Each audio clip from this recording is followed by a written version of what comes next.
டே என்ன மேன் பண்ணுறீங்க? அக்கா மழுந்து தலைகள் ஆறீங்களா மேன்? வில்லேஜ் பசங்கன்னு நினைக்கிறேன் அந்த இன்ஸ்டாகிராம் பேஜ். அதில் ஒரு வீடியோ பார்த்தேன். முட்டாயை வந்து பேக்கெட்டோட துப்புனா எறும்பு கடிக்காதான். ஸோ ஏன்னா பேக்கெட் வந்து முட்டாயை கவர் பண்ணுதான். அதே மாதிரி பெண்கள் வந்து போர்த்திக்கிட்டு திரிஞ்சா யாருமே கடிக்க மாட்டாங்களாம். ஸோ பெண்கள் போர்த்திக்கிட்டு கவர் பண்ணிட்டு சுற்றணுன்ற மாதிரி ஒரு கான்செப்ட் வச்சுருந்தாங்க. சின்ன பையனுங்க விஷயம் தெரியாமல். இன்றைக்கி நான் போர்த்திட்டு தான் போகிறேன் அப்படின்னு கூட இந்த பார்த்துட்ருக்காங்க. ஒன்று இந்த இப்போ கூட ஒன்று பார்த்துட்ருக்கு. உதட்ட கடிக்குங்க, கீழே இப்படி பிடிக்குங்க, எல்லாம் பண்ணத்தான் செய்யுங்க. சரியா? ஸோ எறும்பு இல்லை ஆண்கள். எறும்பு பாவம், அது கை கால் சின்னது, முட்டாயை பிரிக்க முடியாது. ஆண்கள் குரங்கோட சேர்த்து போடுங்க. அங்கேருந்து வந்த இனம் தானே மனித இனம். ஸோ குரங்கு கிட்ட முட்டாய் நீங்கள் எவ்வளோதான் பேக் பண்ணி கொடுத்தாலும் பிச்சு பூமாலை ஆக்கிடும். புரியுதா?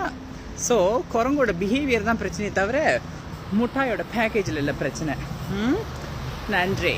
அதை போட்டு வச்சாலும் கள்ள சாவி கொண்டு வந்து திறந்துருங்க தம்பிங்களா. அது ஒரு டீப் நாலேஜ்.